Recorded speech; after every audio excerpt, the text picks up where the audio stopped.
Bonjour à toutes et à tous, bienvenue dans Art et Marché, l'émission qui vous ouvre les portes du marché de l'art. Et pour cette édition week-end, nous vous proposons tout d'abord une rediffusion d'un reportage que nous avons réalisé à l'occasion de la redécouverte de la commande publique de la Tour aux Figures, une œuvre monumentale de Jean Dubuffet qui célèbre ses 40 ans.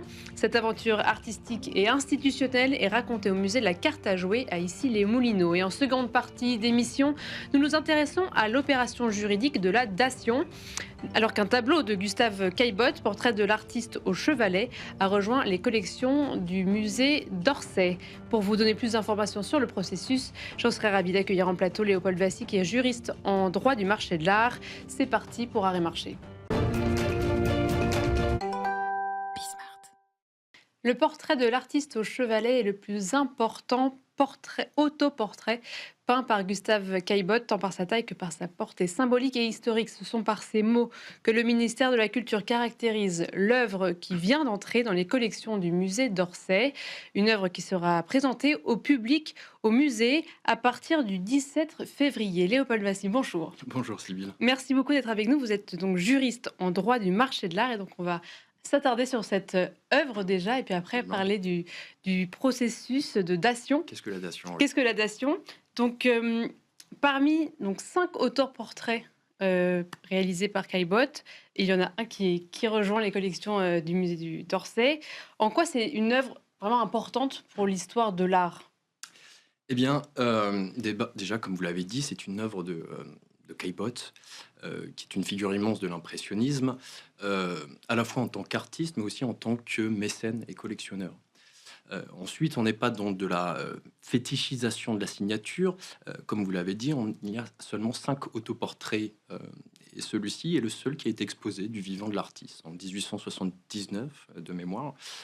C'est le seul qui est exposé. Il faut bien comprendre aussi que c'est le plus important en termes de dimension. On doit être sur du 90 par 115 cm. Et puis également, c'est le plus important d'un point de vue historique, artistique et symbolique. Parce que, si vous voulez, on est dans une période qui est un peu charnière. C'est-à-dire que l'artiste ici revendique sa filiation avec l'impressionnisme. Il délaisse cette recherche d'une représentation fidèle et minutieuse pour explorer cette esthétique de l'inachevé, ces coups de pinceau rapides qui sont caractéristiques du mouvement impressionniste.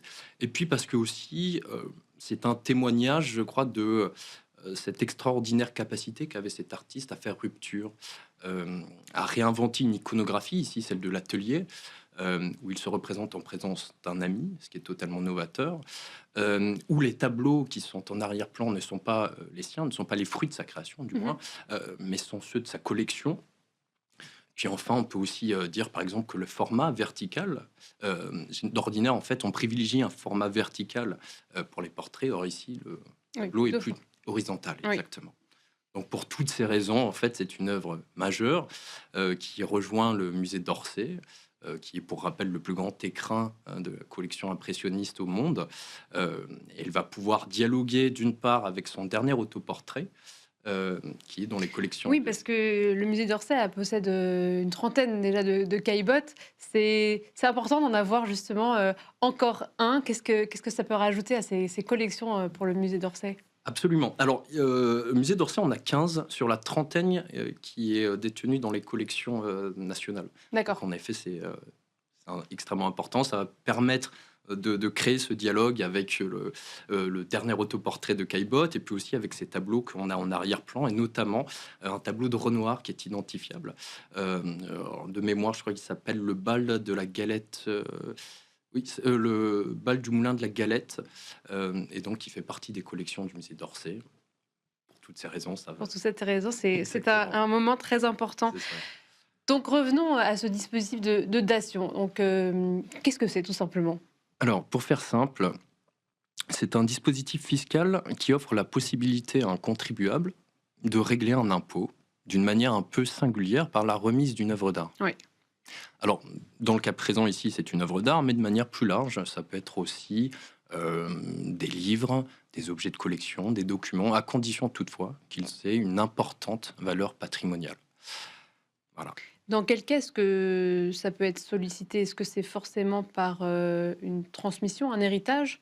Hem, Alors, c'est une bonne question. À l'origine, oui, c'est ce qui était prévu. En fait, pour contextualiser un peu, il faut savoir que, comme souvent en matière fiscale, c'est une ingéniosité qui est française, puisqu'elle a été voulue par André Malraux, et elle a été consacrée par une loi de 1968 qui tend à favoriser la protection du patrimoine artistique national.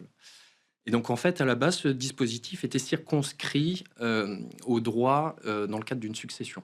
mmh Et puis, au fur et à mesure du temps, son champ d'application s'est ouvert à d'autres impôts, et notamment, par exemple, les droits de mutation à titre gratuit dans le cadre d'une donation.